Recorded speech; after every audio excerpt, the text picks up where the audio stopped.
कि JP Morgan की तरफ से प्रिडिक्ट किया गया है और ये रेटिंग आई है कि थर्ड लार्जेस्ट इकोनॉमी बनने में अब इंडिया के चंद ही साल बाकी हैं और 7 इयर्स में वो ये फासला तय कर लेंगे। जिन्होंने वॉर ऑन टेरर लड़ा और उसामा को घर में रखा, ये ये वही लोग, चूंकि डुप्लिसिटी जो है पाकिस्तान की वो ऐसी है जिसको समझना दुनिया के बस की बाहर की बात है। Islam is point of Pakistan existence. JP Morgan company जो है वो American multinational financial services company है और इसका हेडक्वार्टर न्यूयॉर्क में है और it is the largest bank in the United States and the world's largest bank by market capitalisation. ये हमारा न्यूक्लियर बम सिर्फ भारत के खिलाफ जाएगा और किसी के खिलाफ जाएगा ही नहीं। मतलब आप अगर अफगानिस्तान से वॉर हार जाए, आप ईरान से वॉर हार जाए, आप कभी भी न्यूक्लियर वेपन नहीं यूज करेंगे। कि चाइना को बीट करना मोस्ट पॉपुलस कंट्री होने पर ये एक बड़ी बात होगी, क्योंकि फिर जो सबसे ज्यादा पॉपुलेशन वाला कंट्री होता है उसकी कोशिश ये होती है कि वो हर चीज में फिर सबसे बड़ा बन के दिखाए।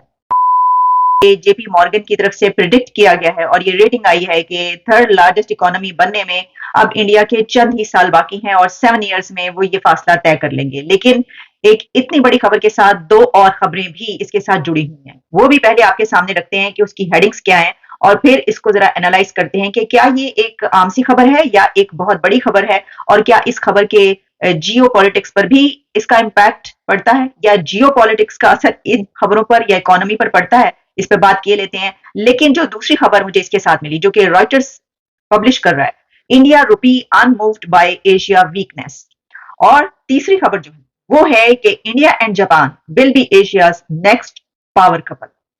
तो सबसे पहले हम बात करते हैं कि जेपी मॉर्गन की तरफ से ये प्रिडिक्ट किया गया है कि India to become third largest economy in 7 years.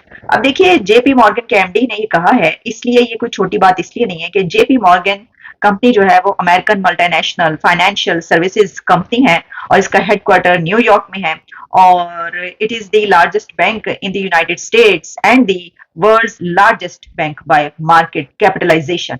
बहुत सारी इसकी जो है डिटेल्स हैं कि ये कंपनी किस तरीके से कंट्रीज के बारे में बताती है। इससे पहले भी कई और ऐसे फाइनेंशियल इंस्टीट्यूशंस हैं कि जो रेटिंग देते हैं, जो प्रिडिक्ट करते हैं, जैसे कि पाकिस्तान के बारे में जब भी फिच की रेटिंग आई या किसी भी ऐसे फाइनेंशियल इंस्टीट्यूशन की रेटिंग आई तो हमने आपके सामने रखी। अब ये बात तो काफी अरसे से हम इसको डिस्कस करें कि इंडिया थर्ड लार्जेस्ट इकोनॉमी बनने की तरफ रवा दवा है बहुत तेजी के साथ, और इसकी एक और बड़ी वजह ये नजर आती है कि वहां की हुकूमत, वहां की गवर्नमेंट और वहां के प्राइम मिनिस्टर बार बार ये कहते हैं और डंके की चोट पर ये कहते हुए नजर आते हैं। अगर आपको याद हो तो अभी कुछ दिन पहले की बात है कि इंडिया के प्राइम मिनिस्टर नरेंद्र मोदी साहब ने कहा था कि मैं बनाकर दिखाऊंगा फर्स्ट 3 लार्जेस्ट इकोनॉमीज में से एक इंडिया को अपने ही दौर में मैं बनाकर दिखाऊंगा, जो उनका कहना है कि अगला दौर उनका है।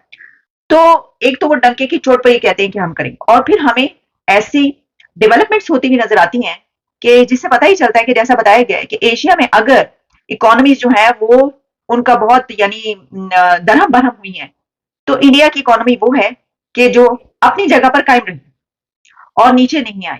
क्योंकि दुनिया में कहा जाने लगा कि जिस वक्त दुनिया पर सबसे बड़ा क्राइसिस रहा उस वक्त अगर एक कोई कंट्री फलता फूलता हुआ नजर आया और उसकी इकोनॉमी बढ़ती हुई नजर आई तो वो इंडिया है।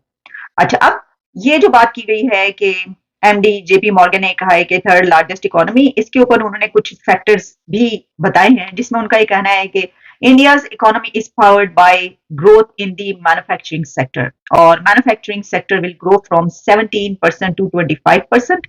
और फिर उनका ये कहना है कि there will be a big change in the Indian economy in the long run as exports hit $1 trillion. ये कहा है जनाब एमडी साहब जेपी मॉर्गन के। तो ये तो अभी सिर्फ 2 फैक्टर्स हमने आपके सामने रखे हैं।